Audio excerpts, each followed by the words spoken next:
5. The safe and effective use of self in psychotherapy. The self is very complex. So today, this morning, and we're going to talk about and explore the important aspect of self, that is the cultural self. You know, our society has become very, very diverse, and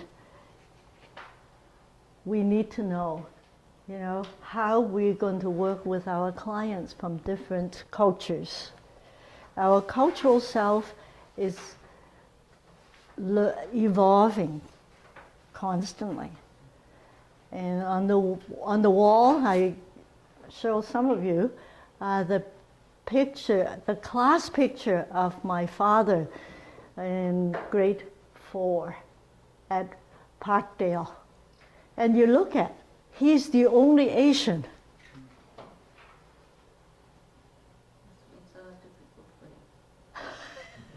Can you imagine?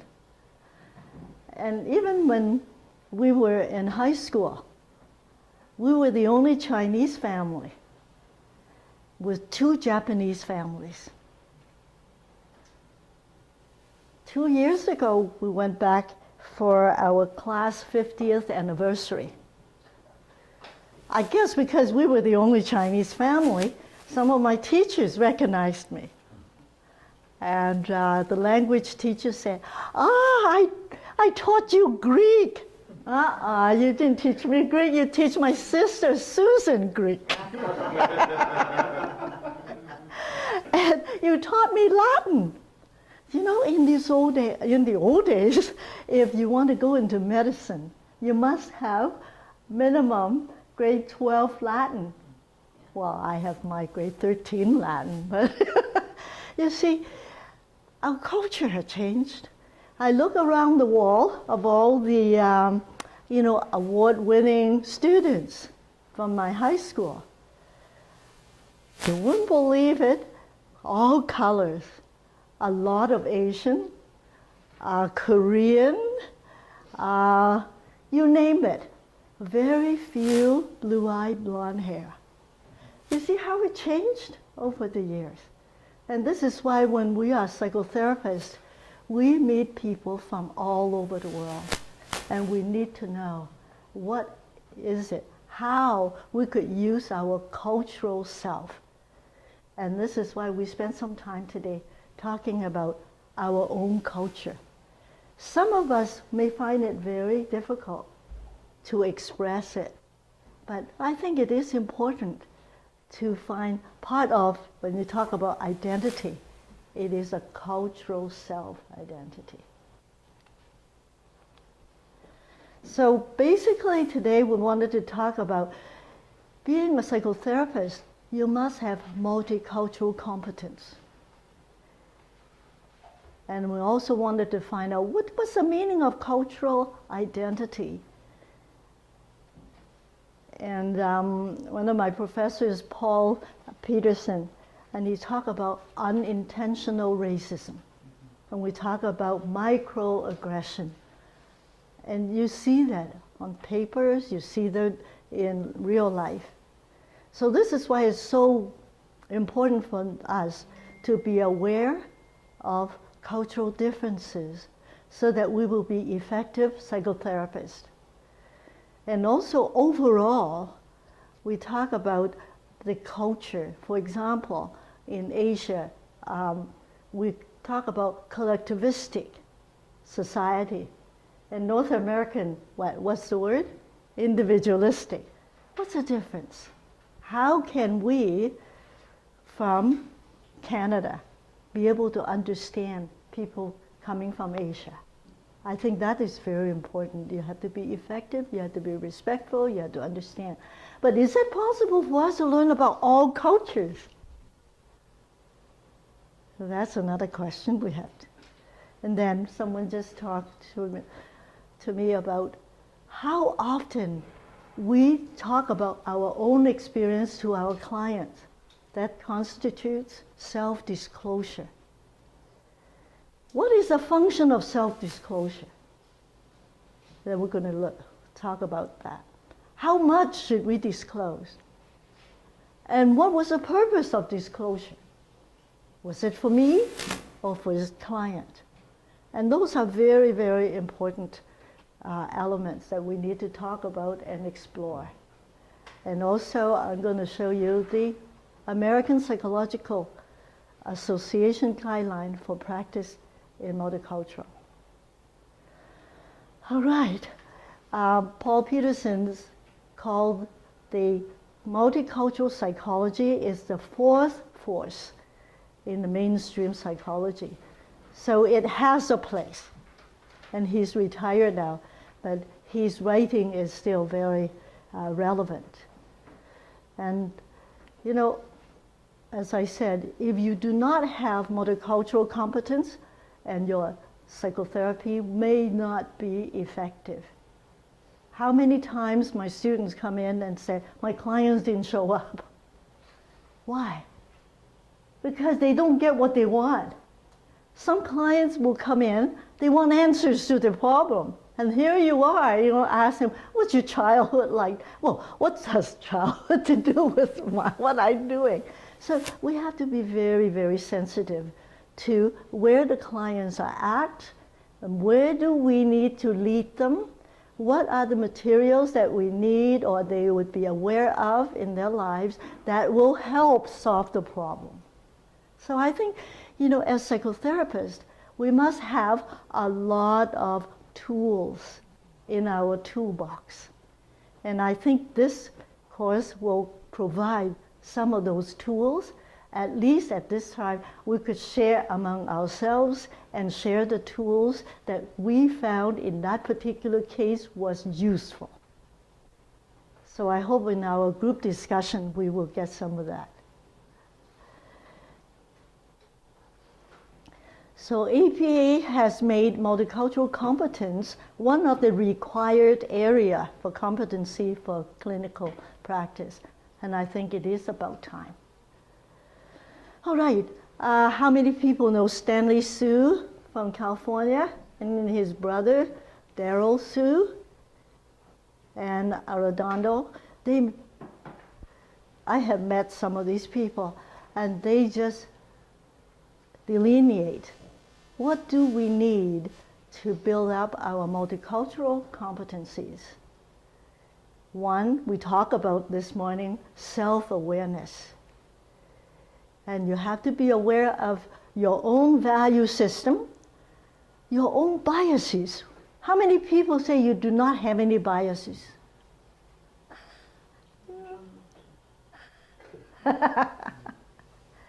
We always do, don't we? There is something that kind of bugged us. Because we are human.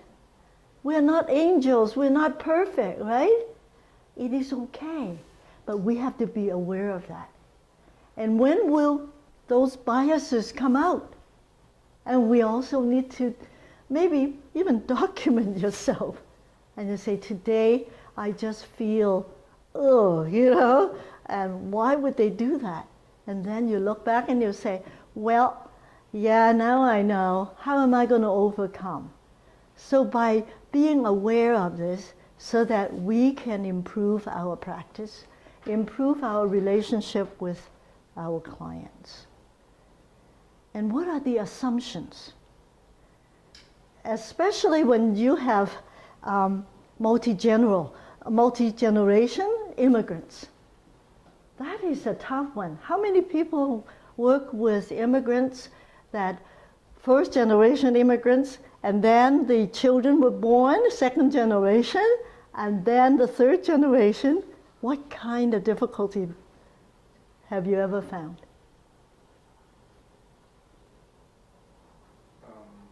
They're actually, the older generation, the first generation, the culture is, they have the historical cultural values and norms.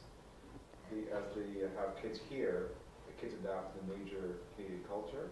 There's a conflict between the child and the parents, because the parents are saying this is our traditional culture, but the kids are Canadian in their experience, and they're more geared towards accepting the Canadian culture as opposed to following their parents' culture.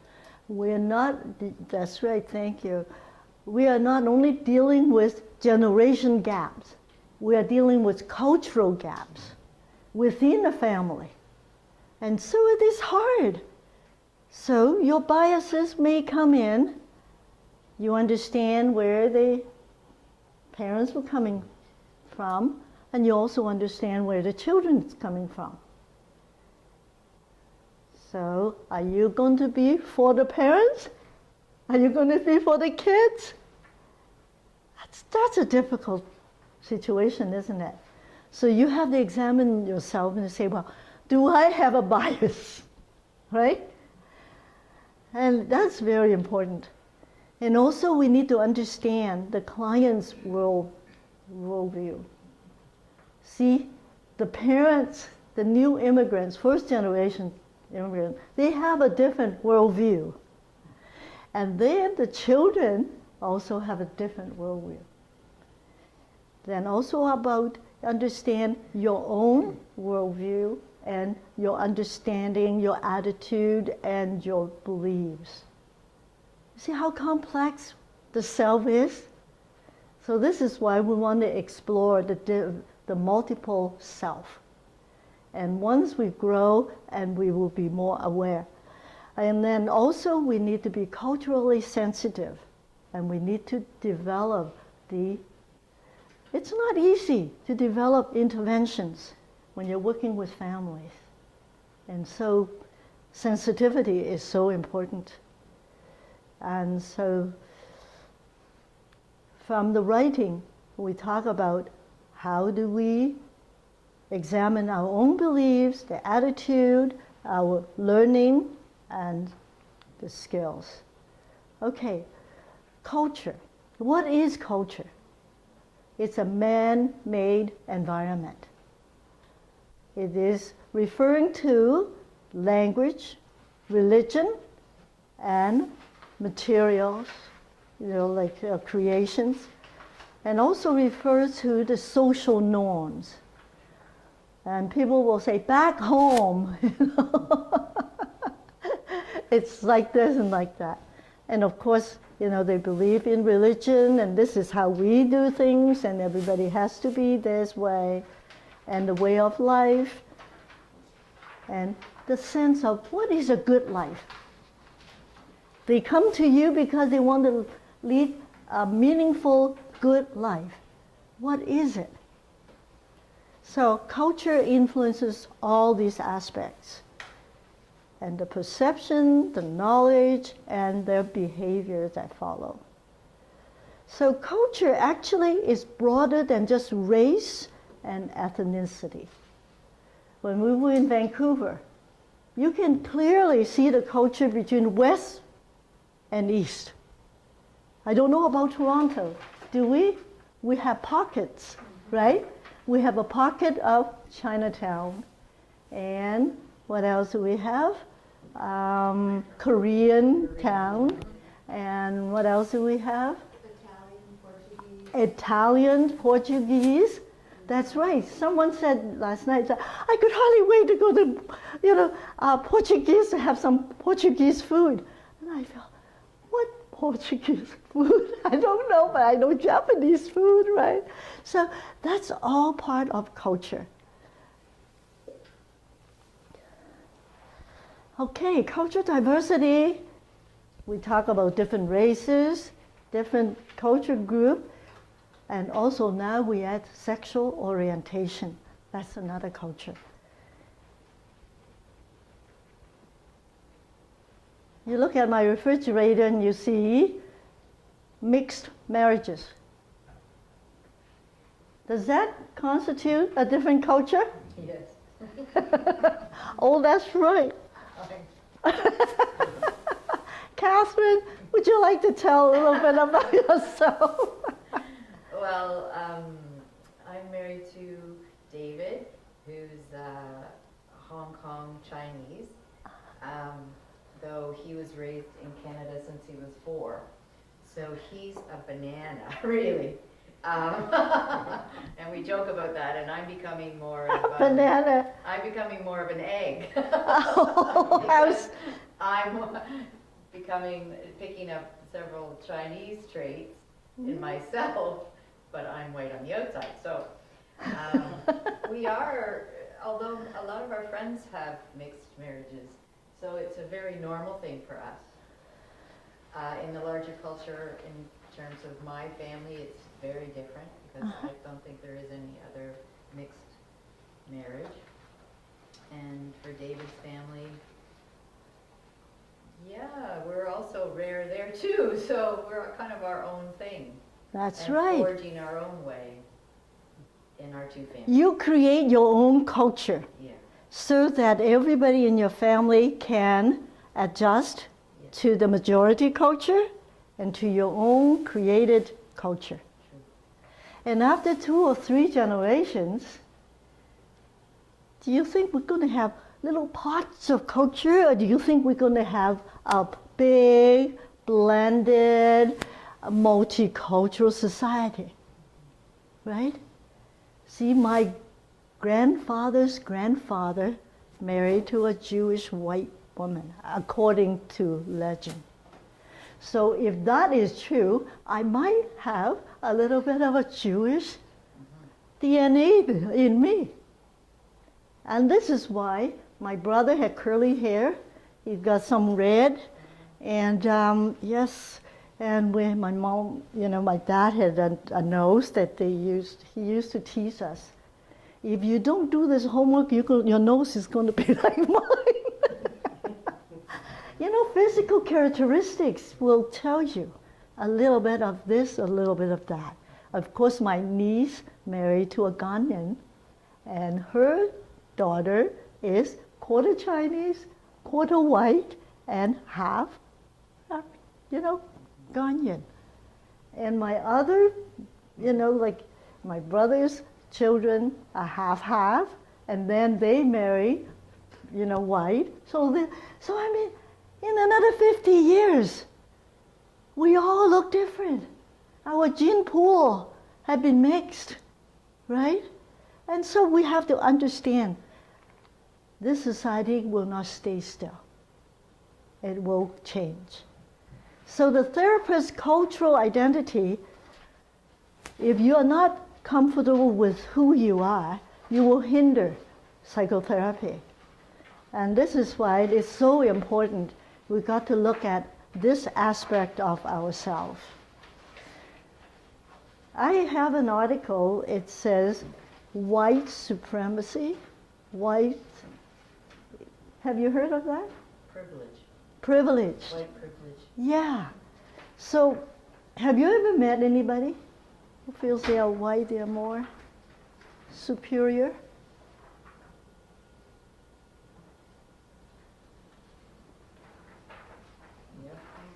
I think we do. Yep. So the thing is, they may not be aware of their own privilege. And so we will have to deal with that. And of course, some people, unintentional racism. They did not mean to, but somehow we do. Somehow it's in us. So this is why it depends on the culture in which you were brought up. So what is a therapist's responsibilities? So we need to recognize that everybody is a product of culture. As I mentioned, it does not have to be ethnicity. It could be environment. It could be the economic situation. It could be different way of race. Like some religion, they isolated themselves and their culture would be different. So therefore, we have to acknowledge that we are product of our culture. The other thing when we're talking about transference and counter-transference, sometimes in our head, we understand, yeah, I got to, this kind of trigger something in me, I got to overcome, I got to learn, and I got to deal with, right? And it is unconscious. Part of it, all of a sudden, like you can feel it. You kind of discriminate people against us. But be realistic. Can we eliminate discrimination? I don't think we could ever. Why do I say that? It's not we want to feel superior or we want to have people that like us or we, I don't know. It's inborn, isn't it? You agree? Because when we see people who are different from us, we might just feel differently until we build a relationship. Did I tell you about my buddy at undergrad at U of T, Elizabeth? She's from uranium. She's white. So we team up together. We went to the library together, we studied together, we took the same classes, and we were just twins. They called us the twins. And one day I was ill. I wasn't there. And our friends would say, "Where's your Chinese friend?" And Elizabeth, "What?" She couldn't understand. And then all of a sudden she said, "Oh, you mean Lilian?" With relationship, the color of the skin disappears. Your culture, where you're raised, disappears. And that's why the relationship between client and psychotherapist is so important. It has to have a trusting relationship, and you have to have acceptance, mutual acceptance. In order to do that, we have to do a lot of overcoming. And that's why when we enter into the worlds of our clients, the therapists learn from the client's world. And that is not an easy job.